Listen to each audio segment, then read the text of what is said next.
దేవునాని మహిమ కలుగును గాక. ప్రభునందు అత్యంత ప్రియులైన సహోదర సహోదరులందరికీ నా యొక్క హృదయపూర్వక వందనం చెల్లిస్తున్నాను. మరి సాయంకాలం వేళ దేవుడు కొన్ని ఆత్మీయ సత్యాలు నాకు బయలుపరిచారు. ఆ విషయాలు మనం చెప్పుకుందామండి. దేవుని మాట వినట కంటే శ్రేష్టమైన ఈ లోకంలో ఏదీ లేదు. దేవుడు ప్రేరేపించి మాట్లాడుతున్న మాటలు మనం వినటం వలన మన జీవితానికి ఎన్నో మేలులు కలుగుతాయి అని దేవుని యొక్క వాక్యమే మనం సెలవిస్తా ఉంది. అందుకని దేవుని యొక్క వాక్యం ఉంది కదా, వినటం వలన నీకు విశ్వాసం కలుగును అంటాడు. దేవుని మాటలు ఎంతగా వింటే దేవుని మీద మనకు అంత విశ్వాసం కలుగుతూ ఉంది. కాబట్టి సాయంకాలం వేళ కొద్ది నిమిషాలు దేవుని యొక్క వాక్యాన్ని మనం జ్ఞాపకం చేసుకుందామండి. తలలు వంచి కళ్ళు మూసుకొని ప్రార్థన చేసుకొని ఈ యొక్క కార్యక్రమం ప్రారంభించుకుందామండి. పరిశుద్ధాత్మను నడిపించాలని, ఆయనే మనకు బోధించాలని, ఆయన మన హృదయాలతో మాట్లాడాలని ఆశ కలిగి మనం ప్రార్థన చేసుకున్నట్లయితే పరిశుద్ధాత్మ దేవుడు మనతో మాట్లాడతారు. పరిశుద్ధుడు తండ్రి, ప్రేమగల దేవ, యేసుక్రీస్తు ప్రభువా, మీ పరిశుద్ధమైన పవిత్రమైన ఘననామములు ఈ సాయంకాలం వేళ ప్రభువా, ఈ దినమున మీరు నాకు ఇచ్చిన మాటలు తండ్రి అయ్యా మేము నేర్చుకోవడానికి ఇష్టపడుతున్నాం. సహాయం దయచేయండి. నువ్వు అంటున్నావు తండ్రి, మాటలాడు వాడవు నీవే కానీ మాటలాడించు వాడని అంటున్నావు. సహాయం దయచేయండి అయ్యా. ఇర్మియాతో కూడా మీరు అన్నారు ప్రభువా, నా మాటలు నీ నోట నుంచి నీ పలకమంటున్నావు తండ్రి. మీ స్తోత్రం ప్రభువా. ఈ లోకంలో మనుషులమైన మేము ఎన్నో మాటలు మేము పలుకుతాం, కానీ నాయన ఆ మాటల వలన ఎవరికీ ప్రయోజనం ఉండదు. కానీ మీరు మాట్లాడే ప్రతి మాట మా హృదయాన్ని కదిలిస్తుంది అయ్యా, మా యొక్క జీవితాన్ని ఆలోచింపజేస్తుంది. సహాయం తెచ్చండి అయ్యా. అట్టి మాటలతో అయ్యా మాతో మాట్లాడి మమ్మల్ని స్థిరపరిచి బలపరిచి మీరే మహిమ పొందమని, ఈ దిన దీవులతో నింపి సహాయం దయచేయమని తండ్రి. ఎంతమంది అయ్యా సహోదర సహోదరులు ఆత్మీయ బిడ్డలు ఈ వాక్యం అనుభవిస్తున్నారో నాకు తెలియదు ప్రభువా.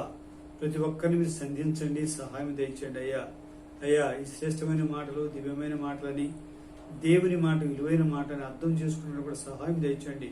వాళ్ళ హృదయాలు తెరవండి. వినగలిగిన చెవులను, గ్రహించుకున్న హృదయం దయచేసి మీరే మహిమ పొందమని యేసు క్రీస్తు శ్రేష్టమైన నామమున ప్రార్థించి స్తుతించి మా ప్రార్థన మనం మీకు విన్నవిస్తూ ఈ కార్యక్రమమును మరి ప్రారంభించుకుంటున్నాము తండ్రి. ఆమేన్. ఆమేన్. దేవుని నామమున మహిమ కలుగును గాక. ఈరోజు మన యొక్క వంశభావం ఏంటంటే మానవులు ఎలాంటి వారు, మానవులు ఎలాంటి వారు. దేవుడు ఈరోజు ఉదయకాల సమయంలో నాకు ఈ మాట జ్ఞాపకం చేశారంటే, మీరు భక్తి చేస్తున్నారు, నా దగ్గరకు వచ్చారు, నా బిడ్డగా ఉంటున్నారు, మంచిదే. కానీ అయితే భక్తి చేసేవారైనా భక్తి చేయని వారైనా మానవులు ఎలాంటి వారో నేను ఇంతో చెప్తాను అని కొన్ని మాటలు ప్రియ ప్రభువు నాకు జ్ఞాపకం చేశారండి. ఆ మాటలు నేను ఈరోజు చెప్పడానికి ఇష్టపడుతున్నాను. చదువుకున్నారండి. నా మాటలు కాదు, ఎవరు కూడా దయచేసి అపార్థం చేసుకొనవద్దు. దేవుని మాటలు శ్రేష్టమైన మాటలు కాబట్టి ఆ మాట చదువుకుందామండి. మనుషుల యొక్క నైజం ఎలా ఉంటుందంటే, ఈరోజు మన అంశము మానవులు ఎలాంటి వారు. దేవుడే చెప్తున్నాడు, పరిశుద్ధాత్ముడు చెప్తున్నాడు. ఈ గుర్తుంచుకుంటే గుర్తుంచుకోండి, రాసుకుంటే రాసుకోండి. ఇక్కడ కీర్తన గ్రంథము 50వ కీర్తన 17వ వచనం నుండి కొన్ని మాట మనం చదువుకుందామండి. ఇక్కడ దేవుడు అంటున్నాడు కదా, మనుషులకు దిద్దుబాటు అసహ్యం అంట. మనుషులను సరి చేయటానికి దేవుడు చెప్పే మాట, నువ్వు దిద్దుకో అని దేవుడు చెప్తే, నువ్వు సరి చేసుకో అని దేవుడు చెప్తే, దానికంట మనుషులు అనుకుంటారంట ఆ దిద్దుబాటు అని, ఏంటి మాటలు నాకు చెప్తున్నాడు, నాలో ఏం తప్పు ఉంది, నాలో ఏం పొరపాటు ఉంది అని వారిని వారు దిద్దుకోవటానికి అసహ్యపడతారంట.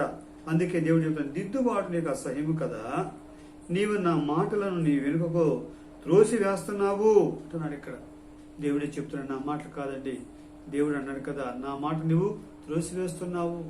ఇదిగో నువ్వు దిద్దుకుంటావని, నువ్వు సరి చేసుకుంటావని, నువ్వు చక్కని బిడ్డగా మార్చబడతావని, నిజమైనటువంటి భక్తుడిగా నీవు ఆత్మీయ ఎదుగుతావని నీతో మాట్లాడుతూ ఉంటే, నువ్వు దిద్దుకోబాక నువ్వు అసహించుకుంటున్నావు అని దేవుడు చెప్తున్నాడు. అంటే మానవ నైజము ఇలాంటిదని దేవుడు చెప్తున్నాడు. మరి కొన్ని మాటలు కూడా మనం జ్ఞాపకం చేసుకుందామండి. ఆ మాట ఏంటంటే, ఈ రోజు నా తెల్లవారుజామున మరి ప్రార్థనలో ఉన్నప్పుడు పరిశుద్ధాత్మ దేవుడు నాతో కొన్ని మాటలు జ్ఞాపకం చేశారు. మానవ నైజం ఎలాంటిదో నేను చెప్తాను కుమారుడా అని చెప్పి ఇక్కడ అన్నారు. నేను ఆ మాట డైలీ రాసుకున్నానండి. మనుషులు ఎలాంటి వారు అని చెప్తుంటే దేవుడు అన్నాడు కదా, నేను మీ జీవిత కాలం అంతా మీకు ఎన్నో మేలులు చేస్తున్నాను, ఎన్నో ఆశీర్వాదిస్తున్నాను, మీకు ఎంతో సహాయం చేస్తున్నాను. అయితే ఎప్పుడైనా మీరు అడిగిన దాన్ని ఇది సరైనది కాదు అని, నీకు ఇది యోగ్యమైనది కాదు అని నేను కొంచెం ఆలస్యం చేసినా, వద్దు ఇది నీకు ఇస్తే నీకు నష్టపోతావు నేను ఆపివేసినా, నీకు వెంటనే నేను అలుగుతున్నావు అంటున్నాడు దేవుడు. మనుషులంట నా అలుగుతున్నారంట. చేసి ఏం చేస్తున్నారు? ఇక నేను దేవుని దగ్గరికి వెళ్ళను, నేను వాక్యం చదవను, నేను ప్రార్థన చేసుకోను, దేవుడు నేను అడిగినా చేయలేదు అని చేసినటువంటి మేలులన్నీ మర్చిపోయి కృతజ్ఞతాహీనులయ్యి దేవుని దగ్గర రావటం మానివేస్తున్నారంట. దేవుని మాట వినటానికి ఇష్టపడరంట. బైబిల్ ప్రక్కనేస్తారంట, ప్రార్థనగా పక్కనేస్తారంట. ఎవరైనా వచ్చి మరి దేవుని బిడ్డలు కానీ దైవ సేవకుడు చెప్పినప్పుడు చూస్తాములే, వస్తాములే అనేటువంటి నిర్లక్ష్య ధోరణిలో మాట్లాడతారని దేవుడే జ్ఞాపకం చేశాడంటే అక్కడ దేవుడు అని బాధపడుతున్నాడు. నేను చేసిన మేలులన్నీ మరి గుర్తుంచుకున్నారా? ఇన్ని మేలు చేశారే, నీకు ఆరోగ్యం బాగలేనప్పుడు నా దగ్గరకు వచ్చినప్పుడు నీకు నేను ఆరోగ్యం ఇవ్వలేదా? నీ ఆర్థిక పరిస్థితులు బాగలేనప్పుడు నేను నీకు ఆర్థిక సమృద్ధి దయచేయలేదా? నీ బిడ్డలకు మరి బాగలేకపోతే కష్టం వస్తే నీ కష్టాలు తొలగించలేదా? ఎన్నో రీతులు నీకు సహాయం చేయలేదా? ఇప్పుడు ఒక్కటి నేను ఆపినందుకు నువ్వు నా మీద ఎందుకు ఇసుకుంటున్నావు? దానిలో మేలుందని నువ్వు ఎందుకు అనుకుంటున్నావు? అది మేలు కాదని నేను ఆపివేసా, అది మేలు కాదనే కొంత నీకు సమయం ఇస్తున్నా, దానికి నువ్వు అలుగుతావా? దేవుడు మాట్లాడుతున్నాడు. కృతజ్ఞత లేని వారు అవుతున్నారంట మనుషులు. దేవుడే మాట్లాడాడు, పరిశుద్ధాత్మ దేవుడు మాట్లాడాడు. అందుకే రాసుకున్నారు, మనుషులు ఎలాంటి వాడంటే జీవితకాలం అంతా దేవుడు ఎన్నో మేలు చేసినా చివరిలో మరి కొంచెం ఆలస్యం చేసినా లేదా అది ఆపివేసినా పూర్తిగా వ్యతిరేక అవుతున్నాడంట దేవుని మీద. కృతజ్ఞతాహీనుడైపోతూ ఉన్నాడంట. జ్ఞాపకం చేసుకుందా అండి. అదే కాకుండా ఒక మాట కూడా జ్ఞాపకం చేశాడు, ఎవరైనా మేలు చేస్తే ఎన్నో మేలు పొందుకుంటారు, కానీ ఎప్పుడన్నా ఒక మేలు ఏదన్నా చేయలేకనో కుదరకనో వాడు చేయకపోతే ఆయన నాకేం చేశాడని చెప్పేసి దేవుని ఎడలైనా మనుషుల ఎడలైనా ఒకే రీతిగా ప్రవర్తిస్తున్నారు మానవుడు ఇంత మరి అని చెప్తున్నారు అని అంటూ అక్కడ ఒక మాట ఏం చెప్పాడంటే, ఎందుకు ఈ మాట చెప్పాడంటే, మీరు చిన్నతనం నుండి మీరు ఇష్టానుసారంగా స్వేచ్ఛగా బ్రతకడం నేర్చుకున్నారు, ఇష్టానుసారంగా మాట్లాడటం, ఇష్టానుసారంగా ప్రవర్తించడం, ఇష్టానుసారం పనులు చేయడం నేర్చుకున్నారు. అయినా కూడా మీరు నా బిడ్డగా మారితే మంచివారిగా మారతారని నా బిడ్డగా చేసుకొని నా ఎదుగు పిలిచి నా వాక్యమంతా బోధించి నా ప్రేమను చూపించి నేను సహాయం చేస్తే ఇలా వచ్చినా కూడా మరలా కొద్దికాలం బాగుంటున్నారు, తర్వాత నీ పాత నైజమే నీకు బయటకు వస్తుంది అని దేవుడు మాట్లాడాడు. నీ పాత నైజం బయటికి రావటం లేదా? నువ్వు పాత మనిషిలా ప్రవర్తించట్లేదా? నీ పాత పద్ధతులను అనుసరించటం లేదా? దానివల్ల నీకు ఇంతకుముందు ఏ మేలు కలిగింది? అదే నాకు మేలు కలగలేదని నా దగ్గర నీవు ఒప్పుకోలేదా? దేవుడు ఎంత ప్రేమ కలిగిన వారో, ఎంత పరిశుద్ధుడో, ఎంత నీతిమంతుడో, నాకెంత సహాయం చేశారో. ఒకప్పుడు తెలిసి తెలియక జీవం లేని వాటికి నేను మొక్కాను, ఇప్పుడు జీవం గల దేవుడు నాకు దొరికారు, నేను విడిచిపెట్టిన చిన్న నా దగ్గర వాగ్దానం చేసుకోలేదా? నా దగ్గర ప్రమాణం చేసుకోలేదా? చేసుకున్నాను మర్చిపోయి మరలా ఇది నీకు వద్దులే అని ఆపినందుకు నువ్వు తిరుగుబాటు చేస్తున్నావా అని దేవుడు మాట్లాడుతున్నా. ప్రియా సహోదరులకు జ్ఞాపకం చేసుకుందామండి. దేవుడు చెప్పే ప్రతి మాట మన జీవితానికి మేలు చేసేదని, విలువైనదని మనం గ్రహించిన వారమైతే దేవుళ్ళ మనం ఎదుగుతాం. దేవుని మహిమ కలుగునుగాక. అందుకే ఇక్కడ అంటున్నారు కదా, ఇక్కడ దేవుని యొక్క చెప్తున్నాను, ఇక్కడ జ్ఞాపకం చేసుకుందామండి. అందుకే మన పాత జీవితం బయటకు వస్తుందంట దేవుడు కొంచెం ఆపినప్పుడు. కాబట్టి అలా మనం ఉండకూడదని చెప్తున్నాడు. అంటూ దేవుడు ఒక మాట ఏం జ్ఞాపకం చేశాడంటే, మీరు ఎంతో మంది నాకు పని చేస్తే బాగుండు, నేను చెప్పింది వింటే బాగుండు అనుకుంటారు కానీ నీవు ఎప్పుడైనా మరి ఆ మనిషి కూడా అతనికి ఇష్టాలు ఉంటాయి, అతని ఇష్టం నేను చెయ్యాలి, అతని ప్రక్కన నేను నడవాలి అని నువ్వు ఎప్పుడు అనుకున్నావా? నీకు చేయించుకోవటం ఇష్టము, వాళ్ళకి ఆకలి వేయటం నీకు ఇష్టము, వాళ్ళతో మరి విడిచాక చేయించుకోవడం నీకు ఇష్టమే, కానీ చేయటం నీకు ఇష్టం లేదు కదా. అలాంటప్పుడు కాదు నాయన నువ్వు సరి చేసుకో, నువ్వు దిద్దుకున్నప్పుడు నువ్వు దిద్దుకుంటున్నావా అని దేవుడు మాట్లాడుతున్నాడు. మనిషి చేయించుకోవడానికి ఇష్టపడ్డాడు, చెప్పడానికి ఇష్టపడ్డాడు, ఆటలు జారీ చేయడానికి ఇష్టపడ్డాడు, కానీ తను చేయడానికి ఏమాత్రం ఇష్టపడ్డాడు. ఇది అంతేకాకుండా ఏదన్నా వాళ్ళు చేయకపోతే వాళ్ళ మీద ఎంత కోపం వస్తుందో. కారాలు మిరియాలు నోరుతా ఉంటారు, జ్ఞాపకం చేసుకో. అందుకే ప్రియ ప్రభు ఏమన్నారంటే నువ్వు ఆర్డర్ జారీ చేసేవాడిగా ఉండొద్దు అంటున్నాడు. ఇక్కడ యేసుక్రీస్తు మనకు మాదిరి చూపించారండి. తన శిష్యుల పాదాల కడిగి కూడా ఆయన ఏమన్నారు, మీరు కూడా ఇలాగూ చేయవలసిందే, మీకు ఇలాగ మాదిరి చూపిస్తానని చెప్పేసి యోహాను సువార్తలో ఆయన చెప్పిన మాట మనకు జ్ఞాపకం చేసుకుంటాం. దేవుని నామమున మహిమ కలుగును గాక. అందుకే మనము చేయటం నేర్చుకోవాలి కానీ చేయించడం కాదండి. అంటే చేయించడం తప్పేం కాదు, అవసరం వచ్చినప్పుడు చేయించాలి, జ్ఞాపకం చేసుకున్నాను. కాబట్టి మనము అలా నడవాలని చెప్తున్నాడు. అంతేకాకుండా దేవుడు ఏం మాట అంటే మీరు ఎవరి మెప్పు కోరకుండా ఈ లోకంలో ఎవరైనా ఏదైనా పని చేస్తారా అంటున్నాడు. ఇక్కడ మెప్పు కోరకుండా పనిచేసేవాళ్ళు, పరిచర్య చేసేవాళ్ళు ఎవరైనా ఉన్నారా అని చూస్తే ఒక ఆఫీసులో మరి ఒక ఉద్యోగి పనిచేస్తానంటే తన యొక్క మరి బాస్ యొక్క మరి దయను కోరతాడు, వాడు మెప్పు కోరతాడు, జ్ఞాపకం చేసుకున్నాడు.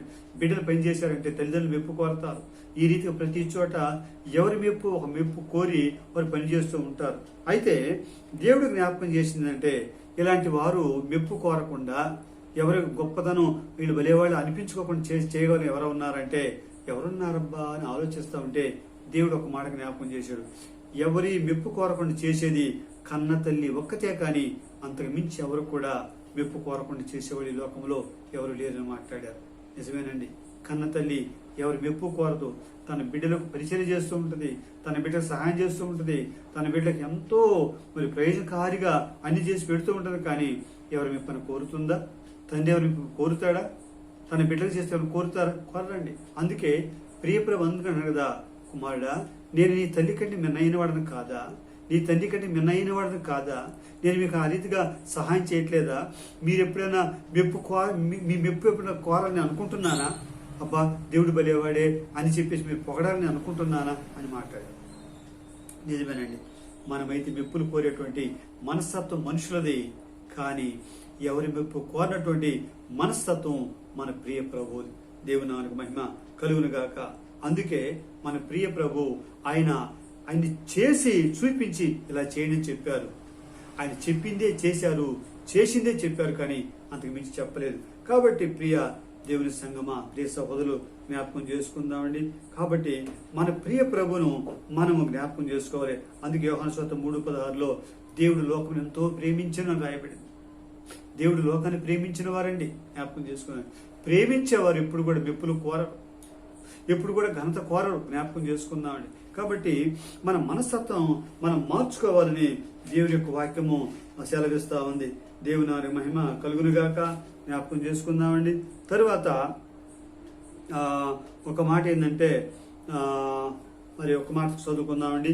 ఆ యొక్క పరిశుద్ధ గ్రంథం నుండి కొన్ని మాటలు మనం చదువుకున్నట్లయితే ఆ మాటలు కూడా మనతో మాట్లాడతాయి. హల్లెలూయా. జ్ఞాపకం చేసుకుందామండి. ఇక మరి లోకస్తులు ఎలాంటి వారంట ఇక్కడ చెప్తున్నాను కదా. ఇక్కడ అన్నాడు రోమపత్రిక 1వ అధ్యాయం 25వ వచనంలో అంటున్నాడు కదా, ఇక్కడ దేవుని సత్యమును అసత్యముగా మార్చి సృష్టికర్త బదులుగా సృష్టిని పూజిస్తున్నారు అంటున్నాడు. ఇక్కడ మనుషులు ఎలాంటి వారంటండి, దిద్దుబాటు అసహ్యం కలిగిన వారని చెప్పేసి మనం కీర్తన గురించి చదువుకున్నాం. మరలా రోమపత్రిక వచ్చరికి ఇక్కడ ఏం నేర్చుకుంటున్నాం, ఇక్కడ దేవుడు సత్యవంతులైన దేవుని యొక్క స్వరూపాన్ని, పరిశుద్ధులైన స్వరూపాన్ని మనమంట ఎలా మార్చుకున్నామంట, అసత్యముగా మార్చుకున్నామంట. ఇది దేవుడే అని చెప్పేసి దేవుడు ఒక బొమ్మను పెట్టుకొని, ఒక రూపాన్ని పెట్టుకొని దాన్ని చేసుకుంటూ దాన్ని వెంబడిస్తూ అసత్యము మార్చి సృష్టికర్తకు బదులుగా దేవుని తీసుకొచ్చి పెట్టుకొని మన సృష్టికర్తకు బదులుగా వేరే వాడిని చేస్తున్నామంట. ఆ విషయంలో కూడా దేవుడు చాలా బాధపడుతూ ఉన్నాడు. కుమారుడా, దేవుడు ఎవరో నీకు తెలియదా, నిన్ను నిర్మాణం చేసిన వారు ఎవరో నీకు నేను బోధించట్లేదా అని బాధపడుతూ ఉన్నాడు. తర్వాత అంతేకాకుండా మరి ఈ రోమపత్రికలోనే 3వ అధ్యాయము 4వ వచనము 11 నుంచి 18 మనం చదువుకున్నట్టే ప్రతి మనిషి అబద్ధికుడైపోయాడు అని చెప్తున్నాడు. ఇక్కడ ప్రతి మనిషి అబద్ధికుడైపోయాడు అంటాడు. ఇక్కడ జ్ఞాపకం చేసుకుందామండి. అందరూ అంతేకాకుండా అంటాడు కదా, మరి అందరూ కూడా పాపం చేసి మరి దేవుడు అనిపించే మహిమను పొందలేకపోతున్నారు. సృష్టికర్త బదులుగా సృష్టిని పూజిస్తూ, అబద్ధాలను ప్రేమిస్తూ, అబద్ధాలను వెంబడిస్తూ దేవుని యొక్క సహాయం కావాలని, దేవుని యొక్క కృప కావాలని, దేవుని యొక్క మరి అనుగ్రహం కావాలని కోరితే అది వస్తుందా అని అంటే అది రాదని దేవుడు చెప్తున్నాడు. అయినా ప్రేమ కలిగిన దేవుడు మనకు అనుగ్రహిస్తూనే ఉన్నారు. జ్ఞాపకం చేసుకుందామండి. అలాంటి మనసు మనం ఉండకూడదని దేవుని యొక్క వాక్యం ద్వారా మనం నేర్చుకున్నాం. యెషయా గ్రంథము 26వ అధ్యాయము 10వ వచనం చూసుకుంటే అక్కడ అంటున్నాడు కదా, దుష్టులకు దేవుడు దయ చూపినను వారి నీతిని నేర్చుకోలేకపోతున్నారు అని. అక్కడ దుష్టులకు దేవుడు అంట, దుష్ట మనస్సు కలిగిన మనుషులకు అన్యాయం, అక్రమం, అపవిత్రత, ఇష్టానుసారం ప్రవర్తన ఇలాంటి కలిగిన వారందరూ కూడా దేవుడు దయ చూపించి జీవితం మార్చుకుంటాడులే, వీడు నా బిడ్డగా చేసుకుని మారుతాడులే అని చెప్పి దయ చూపించి తన బిడ్డగా చేసుకున్నా కూడా వాళ్ళు ఏమవుతున్నారంట, ఇక్కడ అందే చెప్తున్నాడు. ఇక్కడ యెషయా గ్రంథము 26:10 అంటాడు కదా, దుష్టులైన మనుషులకు దయ చూపినను వారు నీతిని నేర్చుకోలేకపోతున్నారు. దేవుని నామమునకు మహిమ కలుగును గాక. ప్రియ సహోదరుడా, సహోదరి, జ్ఞాపకం చేసుకున్నాడు. ఒకప్పుడు నీవెవరువు, నేనెవరిని, మనం ఎవరమండి? దుష్ట మనసు కలిగినటువంటి వారు. నీతి మనకు తెలియదు, యథార్థం మనకు తెలియదు, పరిశుద్ధం మనకు తెలియదు. దుష్ట మనసు కలిగి ఇష్టానుసారమైన మాటలతో ఇష్టానుసారం మనం జీవించాం. అయినా కూడా ప్రభు కృపా సత్య సంపూర్ణుడయ్యి ప్రేమ కలిగిన వాడయ్యి ఆయన కుమారుడా రమ్మని పిలిచాడు. జ్ఞాపకం చేసుకుందామండి. ఒక తల్లిదండ్రి 10 మంది బిడ్డలు ఉన్నారు. ఒకళ్ళు ఇద్దరు తప్పిపోయారు. అందరూ తల్లిదండ్రి మాట వింటున్నారు. కానీ ఒకళ్ళు ఇద్దరు దేవుని తల్లిదండ్రి మాట వినలేకపోతున్నారు. తల్లి మీద తండ్రి మీద తిరుగుబాటు చేస్తున్నారు. దుష్ట మాటలు మాట్లాడుతున్నారు. నువ్వు నా తల్లివి కాదంటున్నారు, నువ్వు నా తండ్రివి కాదంటున్నారు, అసలు నువ్వు నా కనలేదంటున్నారు. రకరకాల అయినా కూడా ఆ తల్లి ఆ తండ్రి చేతులు చాచి ఈ బిడ్డను మార్చుకోవాలని, కుమారుడా అలా మాట్లాడకురా, అయ్యా నేను కన్న తల్లిందా, నేను కన్న తల్లి అలా మాట్లాడచ్చు అంటే మీరు నాకు తల్లియే కాదంటాడు. అంటే వారు దుష్టత్వంలో పోతూ తల్లి తండ్రి మాట వినలేనటువంటి స్థితిలో ఉన్నా కూడా తల్లి తండ్రి చేతులు చాచి పిలుస్తూనే ఉంటారు. అదే రీతిగా అంతకంటే మిన్నయైన ప్రేమ కలిగిన మన ప్రియ ప్రభువు దుష్ట మనసు కలిగిన మానవులను దగ్గర చేర్చుకొని నీతి నేర్పించిన కుమారుడా, నువ్వు అబద్ధాలు మాట్లాడితే నువ్వు ఎక్కడికి వెళ్తావో నీకు తెలుసా? బూతులు మాట్లాడితే అది ఎంత పాపమో నీకు తెలుసా? నీ యొక్క ఆలోచన వచ్చిందని చెప్పేసి నీ ఆలోచన పక్కన నువ్వు ప్రయాణం చేస్తే అది ఎక్కడ తీసుకెళ్తా నీకు తెలుసా? నిత్య నరకాన్ని తీసుకెళ్లిపోతుందని నువ్వు తెలుసుకోలేకపోతున్నావు. నేను ప్రేమతో నీకు చెప్తున్నాను అని నీతిని నేర్పించి నీతిమంతులుగా మార్చి పరిశుద్ధులుగా మార్చి పరలోకాన్ని వారసుగా చేసుకోవాలని చెప్పేసి నీతో నేను మాట్లాడుతున్నా కూడా నీవు నేర్చుకోలేకపోతున్నావు కదా అని మన ప్రియ ప్రభు బాధపడుతూ ఉన్నారు. ఎవరండి దేవుడంటే? సృష్టికర్త దేవుడంటే, ప్రియ ప్రభు దేవుడంటే మన కొరకు ప్రాణం పెట్టాడే, మన కొరకు రక్తము కార్చాడే, పురుషుని సహాయం లేకుండా ఈ లోకములో నరుడుగా అవతరించిన అవతార మూర్తి ఉన్నాడే. ఆయన కాక ఎవరండి? ఇంత గొప్ప తండ్రి మనతో మాట్లాడుతున్నా కూడా లెక్కలేని విధంగా మనం ప్రవర్తిస్తే మనకు తీర్పు ఉండదా? న్యాయ సింహాసనం ఎదుట నిలవలసినటువంటి ఆగత్యం ఏర్పడదా? తప్పకుండా ఏర్పడుతుంది. జ్ఞాపకం చేసుకుందాం. ప్రియ సహోదర సహోదరి, ఇదిగో పరిశుద్ధాత్మదేవుడు మనతో మాట్లాడుతున్నా. ఇది ఎవరికో అని నువ్వు అనుకోకు, ఎవరికో నేను అనుకోకూడదు. కానీ ఒక మంచి మాట వినపడుతున్నప్పుడు, ఒక మంచి ఆలోచన దేవుడు నేర్పుతున్నప్పుడు ఇది నాకేనని చెప్పేసి తీసుకొనుట అది దిద్దుబాటు చేసుకోవటం అవుతుంది. దేవుడు ఎంతో సంతోషిస్తాడు. నిజమే, వీళ్ళు దుర్మార్గులే, ఇలా ఆలోచన మంచివి కాదు, అయినప్పుడు పిలిచినప్పుడు నా మాట విని మంచి బిడ్డగా మార్చబడ్డారని దేవుడు ఎంతో సంతోషిస్తాడు. ఒక చెడిపోయిన బిడ్డ, ఒక తప్పిపోయిన బిడ్డ మారితే ఆ తల్లి ఎంత సంతోషిస్తుందండి, ఆ తండ్రి ఎంత సంతోషిస్తాడు. ఒక నా కుమారుడు తెలిసి తిరిగి ఎదురు చేశాడు, కానీ ఇప్పుడు ఎంత మార్చుకున్నాడు, నిజమైన నా బిడ్డగా మారాడని ఎంతగా సంతోషించినట్టుగా అంతకంటే 1000 మరి లక్షంతలుగా మన దేవుడు మనం సంతోషించేటువంటి మరి సమయం ఉంది. దేవుని మహిమ కలుగునుగాక. కాబట్టి యెషయా గ్రంథము 26 చెప్పినట్టుగా మనుషులకు దయ చూపిస్తున్నాడు దేవుడు. మన నీతి నేర్చుకోవాలని, మన నీతిని నేర్చుకున్నారు అనేటువంటి లిస్టులో లేకుండా నీతిని నేర్చుకున్నారు అనే లిస్టులో ఉంటే అది ఎంతో మంచిదని దేవుడు కోరుతున్నాడు. అందుకే ఈరోజు పరిశుద్ధాత్మ దేవుడు అన్న కదా, మానవులు ఎలాంటి వారు నీకు నేర్పిస్తానని ఆయన నేర్పిస్తా ఉన్నాడు. దేవునికి మహిమ కలుగునుగాక. జ్ఞాపకం చేసుకుందామండి. అందుకే ఒక మాటలో అన్నాడు కదా, తర్వాత అన్నాడు కదా, ఇర్మీయా గ్రంథం 4:22 జనులంట అవివేకులయ్యి మూఢత్వం కనబరుస్తూ కీడు చేయుట వారికి తెలుసు గాని మేలు చేయట వారికి తెలుసుకోలేకపోతున్నాయి. ఇక్కడ ఇర్మీయా గ్రంథము 4:22 నా జనులు, నేను పిలిచిన జనులు అవివేకులైపోతున్నారు, మూఢులైపోయారు. కీడు చేయటం మాత్రం వారికి తెలుస్తుంది కానీ మేలు చేయట తెలుసుకోలేకపోతున్నారు. జ్ఞాపకం చేసుకున్నాడు. ప్రియ సహోదర సహోదరి, ఇదిగో ఇది ఇంకా మన పాత జీవితం మరి విడిచిపెట్టాలని ప్రభు కోరుతా ఉంటే ఇంకా ఆ మూఢత్వంలో మనం ఉంటున్నామా? ఆ మూర్ఖతలో మనం ఉంటున్నామా? ఆ తప్పిపోయిన స్థితిలో మనం ఉంటున్నామా? గత జీవితం నడుస్తున్నామా? జ్ఞాపకం చేసుకున్నాం. దేవుని మహిమ కలుగునుగాక. ప్రియ సంగమ జ్ఞాపకం చేసుకున్నాడు. కాబట్టి దేవుడు మాట్లాడుతున్నప్పుడు నా జనులు అవివేకులు అనే లిస్టుని మనం తొలగిపోదామండి. నా జనులు మంచి బిడ్డలు, నా జనులు మంచి జ్ఞానులు, వారికి కీడు చేయడం విడిచిపెట్టేసి వారు మేలు చేస్తున్నారు అనే లిస్టులో మనం ఉంటే మనకెంతో మేలు కదా, అది ఎంతో ఆశీర్వాదం కదా.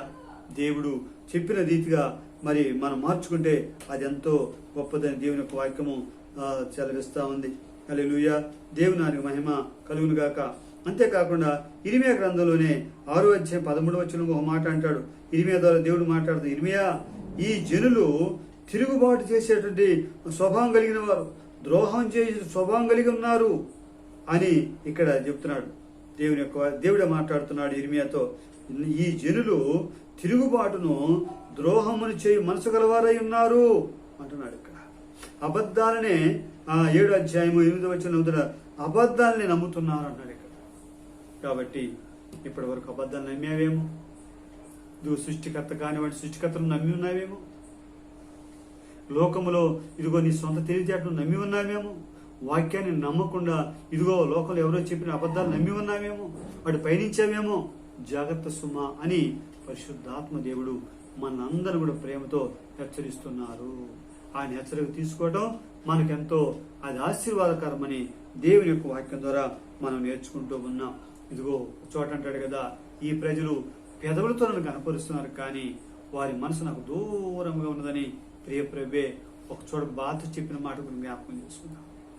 చూడండి, అమ్మను నాన్నను బాధ పెడితే ఎంత పాపమో, మన సృష్టికర్త అయిన దేవాది దేవుణ్ణి, నిన్ను నన్ను తల్లి గారు నిర్మాణం చేసే లోకానికి మనిషిగా పంపించిన దేవాది దేవుడు మన తండ్రి కాడ, మన సృష్టికర్త కాడ ఈ అవయవ నిర్మాణం ఎక్కడిది? ఈ చక్కని కళ్ళు, ఈ చక్కని చెవులు, చక్కని నాసికారంధ్రములు, ఈ చక్కని శరీర సౌష్ఠవం ఎక్కడిది? దేవుడిచ్చింది కాదా? నీ తల్లి నీకు తయారు చేయలేదు, నీ తండ్రి నిన్ను నిర్మాణం చేయలేదు, ఏ డాక్టర్ చేయలేదు. కానీ మన ప్రియ ప్రభువే తన పోలికలో నిన్ను నన్ను చేసుకున్నానని ఆయన పరిశుద్ధ గ్రంథంలో తేటగా బయలుపరిచాడు. ఆ గొప్ప తండ్రి చెప్తున్నప్పుడు నా జనులు దిద్దుబాటు కలిగిన వారు అనిపించుకుంటే ఎంత బాగుంటుంది. నా జనులు నీతిమంతులుగా మార్చబడ్డారు అని చెప్పించుకుంటే ఎంత బాగుంటుంది. మూర్ఖులు, ద్రోహులు, గర్వాంధులు, ఇంకా నా మాట వినవారిగా ఉన్నారు, నా మీద తిరుగుబాటు చేస్తున్నారు అనే లిస్టులో ఉంటే ఆ లిస్టుల ప్రకారం అయితే మనం ఎక్కడికి వెళ్తామంటే నిత్య నరకానికి వెళ్ళిపోతాం. మనం నిత్య నరకానికి వెళ్ళాలని ప్రియ ప్రభువును కోరట్లేదు కానీ ఆయన మాట్లాడలేదు. కానీ అందుకే సామెతల గ్రంథంలో అంటాడు కదా, పాతాళమును అగాధ కోపన కనబడుతున్న కుమారుడా జాగ్రత్త, అది నీకు కనబడట్లేదు. నీకు కనపడట్లేదని చెప్పేసి నువ్వు ఇష్టానుసారంగా ప్రవర్తిస్తే నాకు కనపడేటువంటి ఆ పాతాళ గుండానికి వెళ్ళిపోయే ప్రమాదం ఉందని ఆయన హెచ్చరిస్తూ ప్రేమతో మనం బోధిస్తున్నాడు. కాబట్టి మన జీవితాలు సరి చేసుకుందామా? మన జీవితాలు దిద్దుకుందామా? మన పాత జీవితాన్ని విడిచిపెడదామా? పరిశుద్ధమైన యథార్థమైనటువంటి మన ప్రియ ప్రభు మాట విని మనం ఎందుకలా మారకూడదు? ఎందుకలా మార్చుకోకూడదు? ఇది మంచి తరుణము కదా, ఇది శుభ తరుణము కదా. ఇదిగో మన ఈ బుద్ధిలో ప్రాణం పోయిన తర్వాత మార్చుకోవడానికి ఎవరున్నారు? మనం బోధించడానికి ఎవరున్నారు? చెప్పడానికి ఆయన చెప్పడానికి అవకాశం ఉండదు. ఎందుకంటే మనము ఈ జీవితం దాటి వెళ్ళిపోయాం. కాబట్టి బ్రతికి ఉండగానే మనం సరి చేసుకోవాలని దేవుని యొక్క వాక్యము మనకు సెలవిస్తా ఉంది. దేవునానికి మహిమ కలుగునుగాక. కాబట్టి మన ప్రియ ప్రభుతో నా జనులు తిరుగుబాటు చేసేవారు, ద్రోహం చేయవ స్వభావం కలిగిన వారు అనేటువంటి దానికి బదులుగా నా ప్రజలు నా మాట వినేవారు, మరి ద్రోహ స్వభావం కాదు కానీ లోబడే మనసు కలిగిన వారు అని మన దేవునితో అనిపించుకుంటా మనకెంతైనా మంచిదని దేవుని యొక్క వాక్యం సెలవిస్తా ఉంది. ఇదిగో మన పై రూపాన్ని దేవుడు చూడగానే మన అంతరంగాన్ని దేవుడు చూస్తున్నారు. మన హృదయంలో ఏం ఆలోచిస్తున్నామో, మరి ఏం పలుకుతున్నామో, ఎలా ఉంటున్నామో ఇవన్నీ ప్రభు ఎరిగి ఉన్నాడు. దేవుని మహిమ కలుగుగాక. ఈ సాయంకాలం వేళ అదిగో నీతో మాట్లాడుతున్నాడని నీవు గ్రహిస్తావా? నాతో మాట్లాడుతున్నాడని గ్రహిస్తున్నాను. ఇదిగో నన్ను సరి చేయడానికే నా ప్రియప్రభు నాతో మాట్లాడుతున్నారని నేను నమ్ముతున్నాను, విశ్వసిస్తున్నాను. నీవు కూడా నమ్ముతావా? ఇవి నా మాటలు కాదు, ఎవరో పెద్ద ఆయన మాట్లాడుతున్నాళ్లే, ఏదైనా బోధిస్తే అనుకోకు, అదిగో ఆయన ద్వారా దేవుడు మాట్లాడుతున్నాడు. ఇదిగో నన్ను సరి చేయటానికి, నన్ను మంచి వ్యక్తిగా చేయడానికి మాట్లాడుతున్నాను చెప్పేసి నీవు తీసుకుంటే నీకు మేలు. పరిశుద్ధాత్మ దేవుడు నాతో మాట్లాడారని నేను తీసుకుంటే నాతో మేలు. ఇవన్నీ కూడా మనకు మేలు కలుగుటకే దేవుడు చెప్తున్నారు. కాబట్టి లోపడదామండి, సరి చేసుకుందామండి. దేవుని నామమునకు మహిమ కలుగునుగాక. జ్ఞాపకం చేసుకుందామండి. కాబట్టి మన అంతరంగం చూసేటువంటి దేవుని జ్ఞాపకం. అందుకే సామెతల గ్రంథము 3వ అధ్యాయము మరి 5వ వచనం నుండి 7వ చూసుకుంటే ఇక్కడ దేవుడు ఏం చెప్తుందంటే, నీ సొంత బుద్ధిని ఆధారము, మనుషులు ఎవరంటే సొంత బుద్ధిని ఆధారం చేసుకునే మనసు కలిగిన వాడంట. దేవుని మనసును ఆధారం చేసుకునేవాడు కాదంట. దేవుని మాటకు లోబడే మనసు కలిగిన వాడు కాదంట. ఎంతసేపటికి అక్కడ ఏముంటుందంటే, అక్కడ సొంత బుద్ధిని ఆధారం చేసుకొని నాకు ఆలోచన వచ్చి వెళ్ళిపోతాను, నాకు ఒక ప్రణాళిక చేసుకున్నాను, దాని పక్కన వెళ్ళిపోతాను అని చెప్పేసి సొంత బుద్ధిని ఆధారం చేసుకుని మనిషి వెళ్ళిపోతూ ఉన్నాడట. అది ప్రమాదకరమని దేవుడు చెప్తున్నాడు. నీ సొంత బుద్ధి, నీ సొంత తెలివితేట ఆధారం చేసుకోకుండా, ఇదిగో నేను జ్ఞాని కదా అనుకుంటాడంట మనిషి. సొంత బుద్ధిని ఆధారం చేసుకుంటాడంట, నేనే జ్ఞాని అనుకుంటాడంట. జ్ఞాపకం చేసుకుందామండి. తర్వాత అంటారు కదా, తమకు వెక్కసమగు వరకు ఆ పనులు చేసుకుంటూ వెళ్ళిపోతానని చెప్తున్నాడు. అలాంటి మనసు మనకొద్దు. కానీ మనకి వెక్కసమే దాకొద్దు. కానీ దేవా, నీ చిత్తాంశాన్ని నడిపించయ్యా, నీ ఆలోచన నడిపించు, నీ చెప్పిన మాట నేను వింటున్నాను, నీకు లోబడే మనసు నాకు దయచేయ్యా, నా సొంత ఆలోచన కాదని అలా దేవుని మీద ఆధారపడటం నేర్చుకుంటే మన ప్రియప్రభు ఎంతో సంతోషిస్తారు, నీకు మేలు చేస్తారు. మానవులు ఇలాంటి వారు అని చెప్పిన దేవుడే కాదు నా బిడ్డ మార్చబడ్డాడని ఆయన సాక్షి చెప్తారు. ఈ రోజు మన అంశం అదేనండి. మానవులు ఎలాంటి వారే దేవుడు చెప్తున్నాడు. లోబడలో మనసు కలిగిన వారము, తిరుగుబాటు మనసు కలిగిన వారము. ఎంత దేవుడు ఎన్ని మేలు చేసినా ఏదైనా ఒక మేలు కొంచెం ఆలస్యం చేసి మనం అడిగిన ఆలస్యం చేస్తే తిరుగుబాటు స్వభావము, కృతజ్ఞత లేని స్వభావం కలిగేటువంటి మనము అలా ఉండకూడదు. కానీ దాని వెనకాల కొంచెం ఆలస్యం చేశాడంటే దేవుడు ఇవ్వలేదంటే దీని వెనకాల ఏదో ఉంది అని చెప్పేసి అర్థం చేసుకుని మనసు కలిగి మనం ఉండాలని దేవుని వాక్యం మనం నేర్పిస్తా ఉంది. కాబట్టి ఈ మాటలు ముగిస్తున్నాను. దేవుని మహిమ కలుగునుగాక. జ్ఞాపకం చేసుకుందామండి. హల్లెలూయా. ప్రార్థన చేసుకుందాం. హల్లెలూయా. ఈరోజు మన అంశము మానవులు ఎలాంటి వారు. పరిశుద్ధ ఆత్మ దేవుడు మాట్లాడుతున్నాడు, ఆత్మ సత్యాలు మాట్లాడుతున్నారు. కాబట్టి జ్ఞాపకం చేసుకుందామండి. పరిశుద్ధుడు తండ్రి, ప్రేమ గల దేవ యేసుక్రీస్తు ప్రభువా, మీ పరిశుద్ధమైన ఘననామములో తండ్రి యొక్క సాయంకాలం వేళ అయ్యా మీ సన్నిధికి వస్తున్నాం తండ్రి. మా మంచి కాపరి, మా మంచి బోధకుడా అయ్యా, మాతో మాట్లాడుతున్నావు ప్రభా. ఇదిగో తండ్రి, మానవులు ఎలాంటి వారు అని నీవు చెప్తున్నావు ప్రభా. నిజమేనాయన, మానవులు ఎలాంటి వారో ప్రభా కొద్దిమంది మాత్రమే మాకు తెలుసు, కానీ అందరూ మాకు తెలియదు కదా నాయన. అయ్యా, ఎవరి స్వభావం ఎలాంటిదో మాకు తెలియదు, మీరు చెప్తుంటే అర్థమవుతుందో ప్రభా. అయ్యా, తిరుగుబాటు స్వభావం కలిగిన వారని, దిద్దుబాటు అసహించుకునేవారని, లోబడే మనసు లేనివారని, మూర్ఖులని, గర్వాంధులని నా తండ్రి ఆయన తిరుగుబాటు స్వభావం కలిగి ఉన్న వారని ప్రభా. అయ్యా, మీరు చెప్తున్నారు ప్రభా, నిజమే అలాంటి వారు ఉన్నారు ప్రభా. అయ్యా, మిమ్మల్ని నమ్మినటువంటి వారిలో కూడా ఇలాంటి బలహీనత పనిచేస్తున్నాయి ప్రభా. దయతో క్షమించండి, సహాయం దయచండి అయ్యా. ఏ రోజు చివరి రోజో మాకు తెలియదు అయ్యా, ఈ యాత్ర ఎప్పుడు ముగించబడుతుందో మాకు తెలియదు అయ్యా.